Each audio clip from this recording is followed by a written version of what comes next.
Kasama kayo? Ulit! Pag sinabi natin dalawang saknong, dalawang taludtod sa isang saknong, ang tawag? Ang tawag? Pag tatlo? Ilan? Ilan? Pag apat, anong tawag? Pag lima? Pag anim? Pag ito? Pag walo?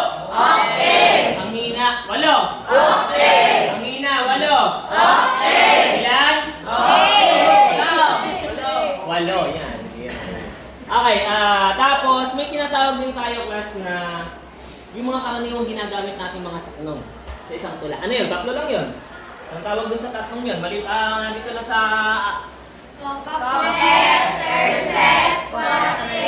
quatrain. Ano naman tawag dun sa tatlo lamang? Anong tawag sa tulang ito? Anong tawag? Ang tawag doon? Anong tawag? Hi? Anong tawag? Hi. Nawala na yung iba. Hi po ang tinatawag natin kapag tatlong linya sa isang saknong na may sukat na ano? Ilan dito? Ilan ang sukat? 5, 7, 5. 5, 7, 5 ang sukat niyan. Pag pinagsama-sama nyo, total of 17 sukat. Okay, naintindihan? Naintindihan na? Doon lang naman tayo. Pag sinabi kong dalawang bagay, pinagkukumpara gumagamit ng tulad, kapara, kawakis, anong tawag doon? Sa uri ng talitay? Hindi nasagot yung iba. Pag nagkukumpara ng dalawang bagay gamit ng tulad, kapara, kawakis, anong tawag doon? Galit kayo? Ay, pag naman direct tayo nagkukumpara ng dalawang bagay.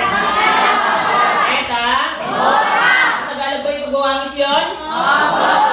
Pagwawangis? Sa Tagalog ba pagwawangis? Eh pag sinabi naman nating hyperbole, yung ba'y pagmamalabis? Hindi makatotohanan? Ay kahibangan? Sinabi kong bumaha ng dugo, yung ba'y pagmamalabis? Pagmamalabis yun kasi hindi talaga bumabaha ng dugo. Ang bumabaha lang sir ay kalungkutan. Okay, last. Pag sinabi ko naman na apostrophe, ano ibig sabihin nun? Good. Pag sinabi ko kailangan kausap ko ang Panginoon, halimbawa, audience ko, tulungan mo ko sa kalagayan ko ngayon, anong tawag doon? Apostrophe o pag? Pag sinabi naman ko ay kung susungkitin ko ang mga bituin at ibibigay ko sa iyo? Ay pag? Sinabi ko ng halitit ng kawayang ladas-das ng mga tubig. Ano naman? Onomatopeya, ito ba'y tungkol sa tunog? Sinabi kong onomatopeya, ito ba'y tungkol sa tunog? Anong Tagalog sa onomatopeya? Anong Tagalog?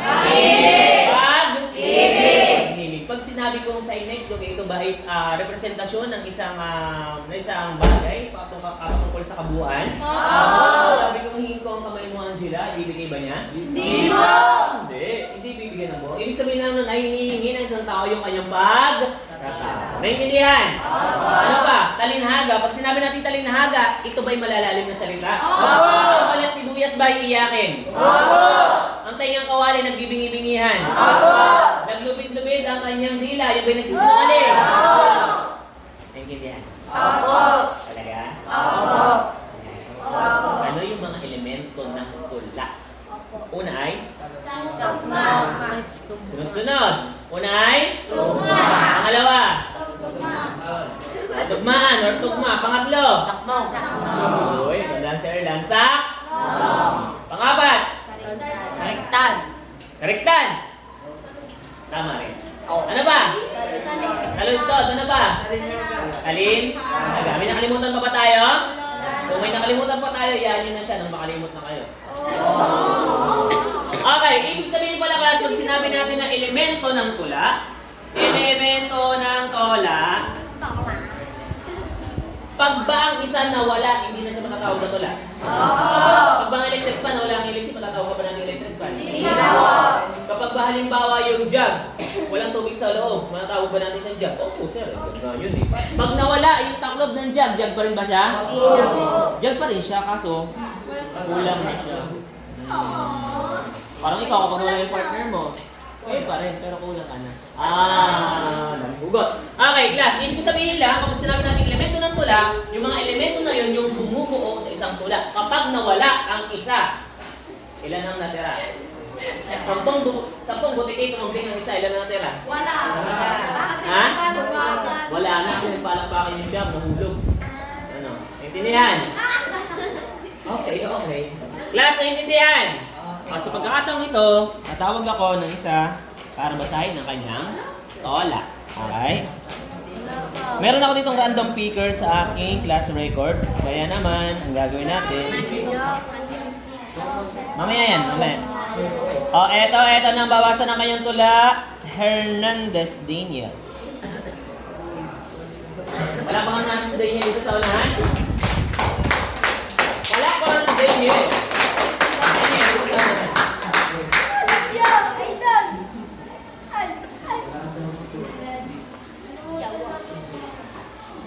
Nalimutan. Ibig sabihin kinalimutan mo. Class, pag kayo kinakalimutan, nagtatampo kayo? Ako hindi ako nagtatampo. Okay. Next.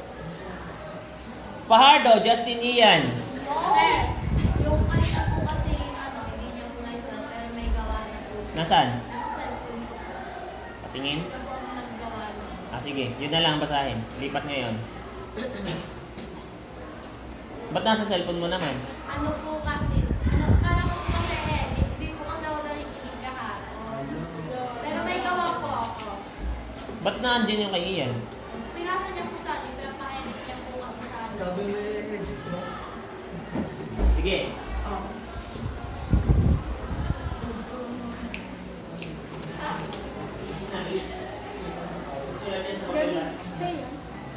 Sige, punta dito. Ian. Pakinggan natin si Ian at babasahin niya ang kanyang PS na ngayong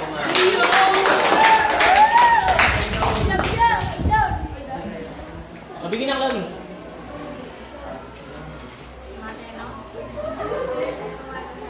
Anong hindi? Hindi ako makaya.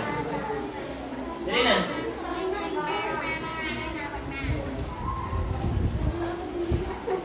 Okay. Silalak na ba? Aba, alam mo namang ikaw lang makakarinig. Yan. Again. Sige. Sige.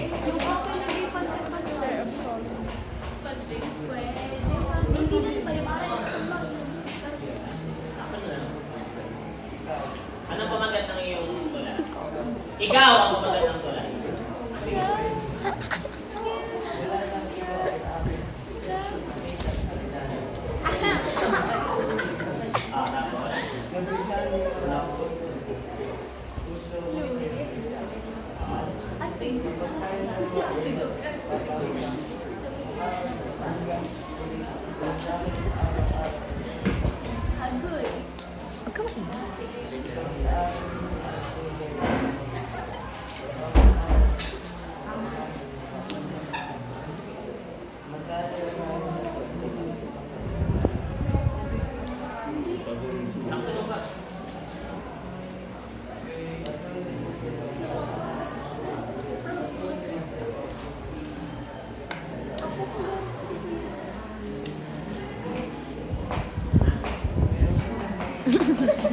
Ay, konting na lang.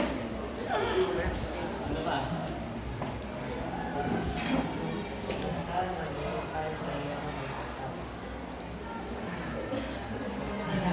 Ano ba?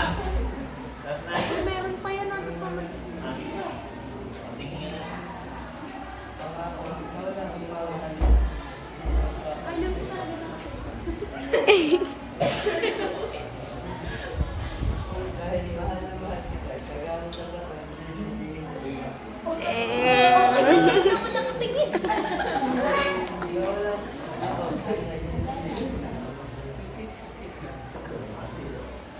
Ako ang babasa? Palakpan natin si Ian. Sabi ni Ian. Nasa na, ha? Ikaw. Mula nang ikaw ay aking nakita't nakilala. Nabighanin mo na ang puso ko sa iyo, Sinta.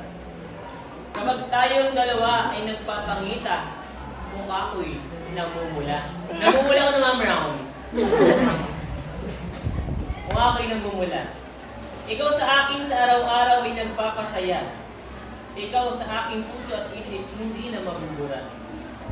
Sa bawat araw ko ay laging napapasaya kahit magkalayo tayong dalawa. Ikaw pa rin wala ng iba. Patuloy na sa iyo ang puso ko ay umaasa na sana maging tayong dalawa. Ang magkasama, pangakong ikaw lang ang mamahalin, hindi pagpapalit sa iba.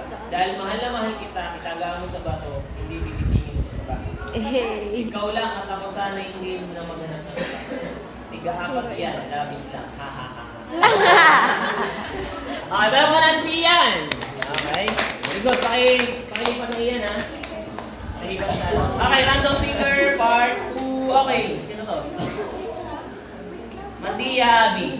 Napakahina naman ng mga boses na pipili ko. Abi, pakitayo. Pakilaksan, ha? Ano yun, patuto ka? Apa. Kay Abigail Hidalgo. Apo. Hidalgo. Abi, palapakan naman natin si Abi. Dalawang bagsak. 1, 2, 3, go! Abi, laksan mo naman, Abi.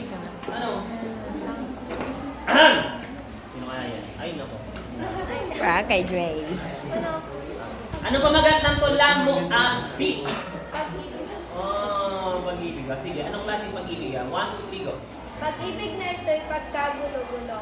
Hindi mawari kung tunay nga at wagas. Nadalaman sa tinig sa umpisa sa gitna ngiti, ay ngiti at sa dulo na may tawa. Ngunit kung tunay nga wagas at dakila, sa nadaraang araw, oras at sandali, ikaw ay ngingiti at kahit nag-iisa. Tulang ito'y iniaalay ko sa'yo upang maalaala ang mga sandali. Kung minsan may sakit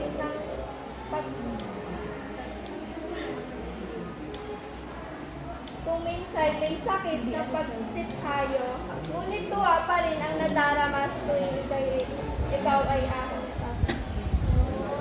Wala ko naman si Abi. Okay, last one na, last one. Last one, random picker. Hop! Laudentia Day. Laudentia Day. Wala ko naman si Laudentia. Nakalimutan siya pag mamadali siya. May wala ko siya dito. Ako si Day. Kailan ipapasa sa iyo? Bukas po sir, nakalimutan lang po. Nakalimutan dahil wala ko sa gawa. Estrella Micaela. Labing dalawa yung magtigil, di ba? Labing dalawa. Anong pamagat? Aking sinta, ikaw ang liwanag ng mundo. Sa dinami-dami ng tao. Ako seryoso mo na ulit. 1, 2, 3, go. 1, 2, 3, go! Sa dinami-dami ng tao sa mundo, ikaw lang sila ang pinakamahal. Kagandahan mong taglay na bihag ako, pero pag tunay nga ako'y hanga sa'yo. Oras at araw na kasama ka sila, nawawala ang aking pag-aalala. Tuwing kasama ka, ako'y sumasaya, ngiti mo sinta, di ka tumasalita. Boses mo sinta na kay sarap pakinggan, kay ganda ng natatangin mong pangalan. Pag-ibig ko sa'yo'y makatotohanan, sana'y magtagal ang aking pagmamahalan. Yan si Ella ng 5 bagsak. 1, 2, 3, go! Ngayon ka, ang gagawin ninyo sa popcorn bandong yan ay ang gagawin ninyo, di ba, lalabing dalawa yung pantig ang ginawa ninyo. Ang gagawin naman ninyo ngayon ay tradisyon na malayang taluturan. Di ba kahapon, tradisyonal kasi may lalabing dalawa yung pantig. Ang gagawin ninyo ngayon ay malayang taluturan. Na kung saan, ito strictly ano to, ito ay 4 points. Okay. Plus, ito yung maglalaman ng 10 points pala. 10 points. Ito. Ang bawat taludtod o linya ay naglalaman ng mga tayutay. Siguraduhin ninyo na ang bawat linya ay may tayutay. Nagtataglim ng tayutay. Kayo na lang bahalang pumili kung ito ba ay pagmamalabis, pagtawag ba, o kung sino yung gagamitin nyo. Iba't iba ha? Ibig sabihin, apat na linya. Apat na linya yan, bawat linya ay mayroong taglay na kayutay. Naintindihan? Okay. Ngayon, pag nakita ko lahat ay may kayutay, malaya taluturan naman yan, madali lang kayo makakagawa, di ba? Check na agad yan. 2 points bawat linya. Kung naka 8 points kayo dito at magandang pagkakonstruct ng tula ninyo, automatically 10 points. Naintindihan? Isa lang, sir. Isang saknong lang, ganun lang Isang kalaki. saknong. Isang saknong lang. Pero make sure na, ay, wait lang. Gawin na natin, ay. Yan, limang Linya. gawin na natin quintet. Tama ba? Quintet. Quintet at saknong na ito. Para 2 points, 2 points, 2 points, 2 points, 2 points. Para 10 points. Naintindihan? Pag nakita ko talaga may jive or may pagkakalisa itong saknong na ito, automatically 10 points na agad sa akin. Papasok yan sa performance ninyo. Naintindihan? O sige, gawin na ninyo. 5, 4, 3, 2, 1, go! Ngayon nagawin nyo muna, ililipat nyo muna sa draft. Sa draft muna, sa papel muna. Sa kanya ililipat sa papel. Pakigandaan po ng sulat ha. Yung maintindihan. Ano? Pakibasa na nung tula. Mga tula, pakibasa na. Hindi naman tula. Ulitin mo sa akin.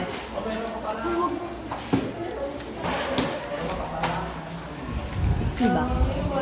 Ika'y nakahanap ng iba. At pinsan ko. Alam, makinig ka.